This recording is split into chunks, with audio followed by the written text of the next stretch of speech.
Alam mo, masaya-masaya ako ngayon. Dahil hindi na ako malalayo kay Jeremy at lagi ko na siya makakasama. Hindi na rin kami matutuloy. Hindi na rin kami aalas, Leon. Pero wala pa rin tayong katahimikan. Tulungan mo na lang kami ni Hana na mahanap siya. Huwag na nating sayangin o kaya ang mawala yung kung anumang natitira sa atin dahil lang sa babaeng yun.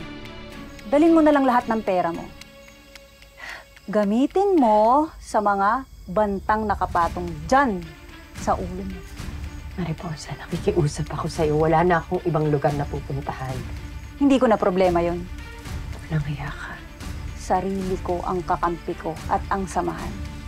Yan ang natutunan ko sa nangyari sa amin ni Jordan. Kaya lumayas ka dito at huwag ka nang magpapakita sa akin. Huwag na huwag kang babalik dito. Layas! Kamali ako yung desisyon eh. At sa pagkakamali ko yun, hawak na naman ako sa leeg ni Shaira.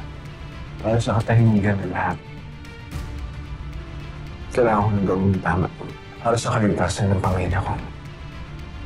At hustisya para sa mga namatay. Hana, oo nga pala, nag-usap na rin kami ni Leon.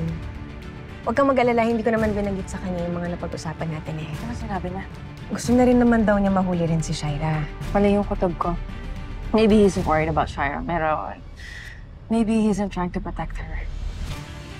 Nag-overthink lang ako. Mariposa, ano ginagawa mo dito? Delikado na rin yung buhay ko sa kuta. Kaya mas may nabuti ko nang sumama sa'yo. Hello? Leon? Sige, handa na akong tulungan ka. Pero ipangako mo sa akin na hindi mo ilalabas yung sikreto natin dalawa. Oo, sige. Sige, magkita na tayo ngayon. Saan?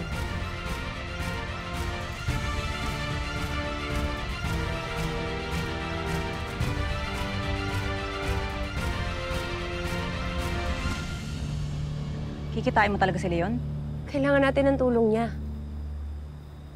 Sigurado ka bang hindi ka pagtataksilan ng kapatid mo? Oo. Hindi niya ako magagawang ipakulong dahil for sure, alam niya madadamay siya. Halika na, bilisan na natin. Punta na tayo doon. Tara. Ikaw yung babaeng pinapahanap. Yung may 20 million reward. Oh, siya nga yan. Oo nga. Siya nga yan. Ano mo, pare? Tara, bilis! Miss, sandali! Sandali! Ay! Siya yung babaeng nahanap. Dali! Kaz, kanina ka pa nandyan. Magpahinga ka nga muna. Sige na. Ako na muna magbabantay ng site. Hindi. Teka. Tingnan mo, Kazom. May nag-message. Nakita daw nila si Shaira. Ha? Saan? Patingin. Yan o. Christy, mukhang si Shaira nga yan. Kasi kailangan kong puntahan to. Eh, baka naman delikado, Christy. Ayan ka na naman eh. Hindi. Kailangan ko talagang puntahan to. Tatawagan ko na rin si Hana, ha? Hindi namin to pwedeng Christy! palagpasin. Cause, te-text na lang kita, okay?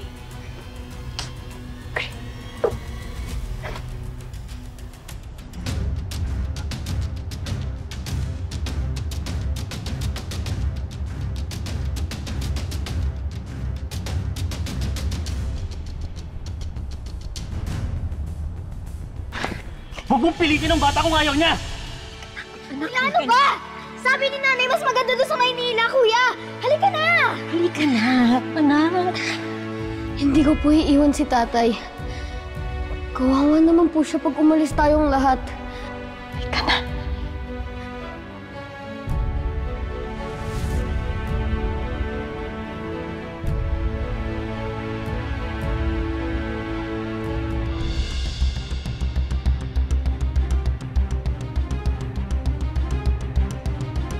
Sino kaya ang pupuntahan mo, Leon? Sana mali ako nang iniisip. Sige, magkita na tayo ngayon. Saan? Sa San Ildefonso. Nasa loob ng bahay. Doon tayo masaya ng mga bata pa tayo. Sige na. Kita naman tayo. Tayo makabuk.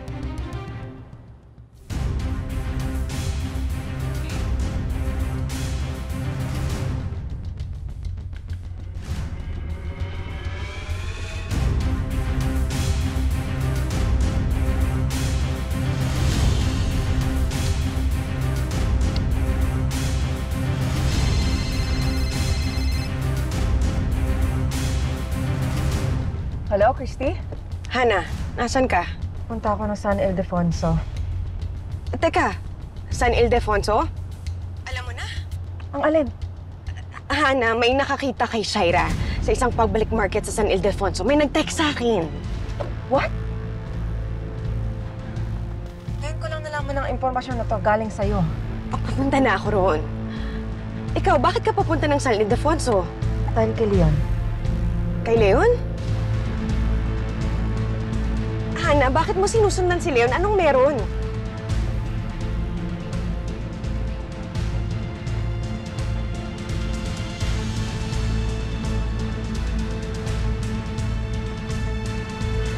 I lost him already. Pero alam ko doon siya papunta sa San Ildefonso. Kasi narinig ko may kausap siya sa telepono. Sabi niya doon siya pupunta. Oo, pero bakit? I don't know. Alam mo, pupuntahan na lang kita. Where are you? Tsaka na lang tayo mag-usap pag magkasama na tayo. O sige, hintayin kita, ha?